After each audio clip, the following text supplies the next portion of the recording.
David, we'll start with a couple of questions regarding one of your former clubs, Ilkeston Town. Very disappointing, as I imagine, for a former manager to see a former club in their situation. Yes, hugely disappointing for the football club, and I say the football club I mean everybody concerned with the club, the supporters.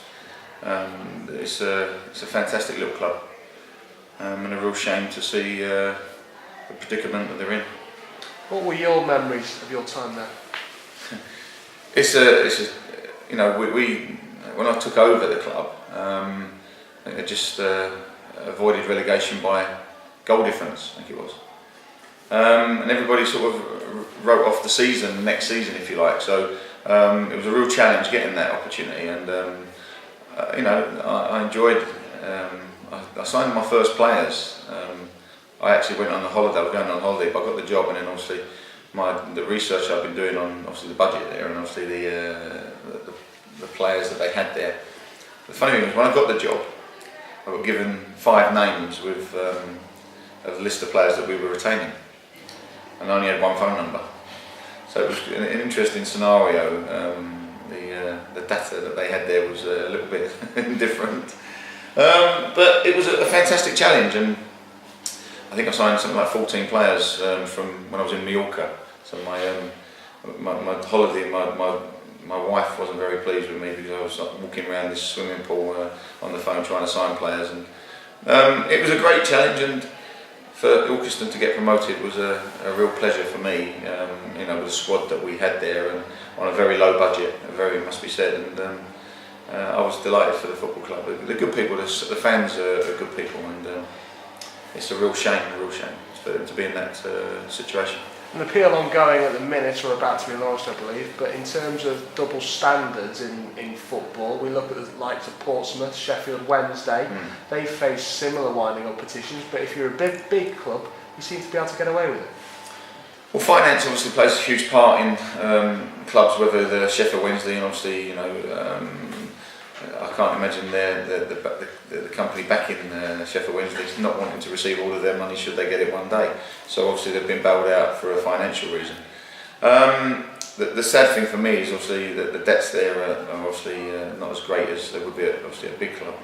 But sadly that it's been left to this long to be at this stage, and for those people behind the scenes there, I'm sure it's a difficult situation. But I hope someone comes out, and if they can, rescues the club. It'll be a wonderful to keep the club going, because it's a lovely community. It's a dangerous message, though, isn't it, David, for football clubs who, shall we say, maybe not in the Championship or the Premiership?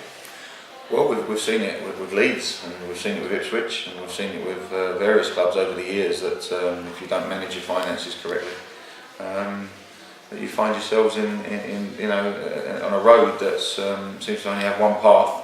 And ultimately, I think that's why people and fans should actually buy into the fact that you have to manage your budget and manage your expectations. We'll come on to your game this weekend against Southport. I imagine as a manager you'll be hoping that your physio's room isn't that busy today. Well, we've had a decent week where we've given a few players rest that they needed the rest, and say game 7 came in, and a few players had niggles before we started that game, so I think that they've been given the opportunity to recover, and we're looking forward to going to Southport and with a healthy squad. Are you still playing your cards close to your chest in terms of those players who will be available for you on Saturday?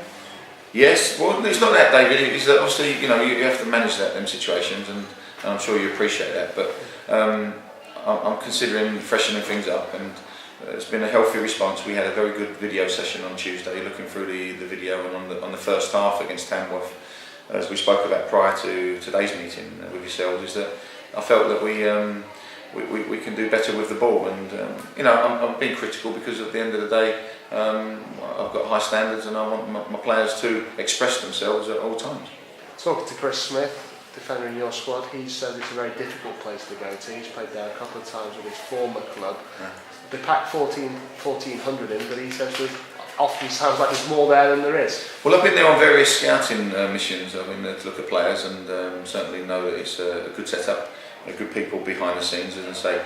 It's a progressive club right now because they've been promoted, and they obviously have aspirations of doing well this season.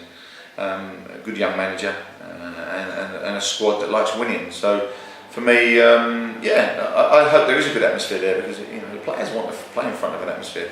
There's nothing worse than when it's you can hear a pin drop, is it? We'll leave the Fleetwood game to one side. Your away form this season has been very encouraging. Well, I think our setup's been very encouraging. I think that we've gone to win games and gone to play and gone to enjoy the game. And I want my players to enjoy whatever setup we want. We want to go there and be passionate, and I think that we owe that. And I responded to your comment the other day about you don't go to draw a game. And you're right, I don't. I want our fans to be entertained. I want our fans to appreciate the fact that we set up correctly and we try to win games. I think that fans these days, they pay good money to come through the turnstiles, and for me, I think that they'd be on my back if we didn't try to win games and go ahead and be boring. I don't want to be that type of manager. And if we've got the ability, if we have the ability, and I can bring the ability through the door, then I want to go and win games. And yes, that might, you have to have a balance and respect the point. But you can earn the point. You start with a point, and if you have to keep hold of it, then great. But I'd certainly like to feel that we give value for money and try to express ourselves and play with players that can show skill and ambition. And I want my players to go out there and enjoy football. Chris Smith is expecting to face a direct side on Saturday afternoon. Is that something you're expecting to watch on the sideline? Well, I don't wish to be disrespectful to anybody's setup, and after last week, the game against Tamworth, the way Tamworth set up, was beneficial to them, but it wasn't enjoyable to watch. But they came with tactics to play that way. I think that Southport are managing every game well, and certainly setting up to be hard to beat. So we must make sure that we are conditioned and are aware of those factors.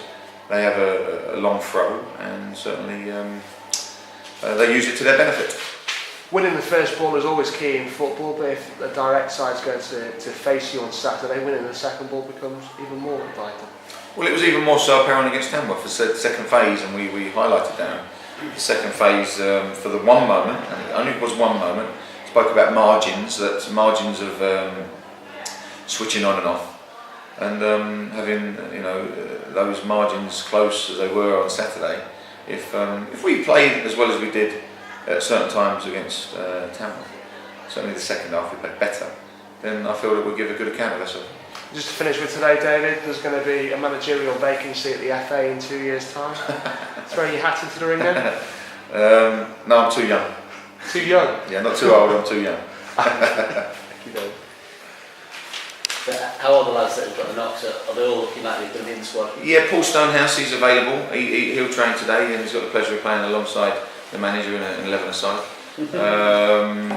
So yeah, Matt Songer's got a bit of a niggle on a thigh injury, so he'll rest today. Other than that, we're doing okay. There's one or two we've had to manage. That's fine. Anything happening on the loan front with the players that you wanted to get some game action for? No, I felt Mark Priest might have got out on Tuesday, but that didn't come. The subsequent team couldn't continue. That might change over the weekend. He needs to get out and get games, and certainly to sharpen. Everybody wants match fitness, and that's where people that came in 3 or 4 weeks. It's no surprise to me there's a little bit of a lull in some performances, because they've only had 2 weeks of pre-season, and the benefit of having a 5-week pre-season really does hold you in good stead. Did Connor get a start last night? Yes, he played 90 minutes, and unfortunately for them, they got walloped again. So he's come in this morning and bruising his ego. But no, as I say, we obviously want the boys to do well when they go on. And you talked earlier in the week about thinking strongly about freshening it up. Is that still the way you're thinking? People like Nixie, people on the kind of. Well, Matt, there's players out there that have been patient, and I won't say we played badly last week. I felt we played fairly well.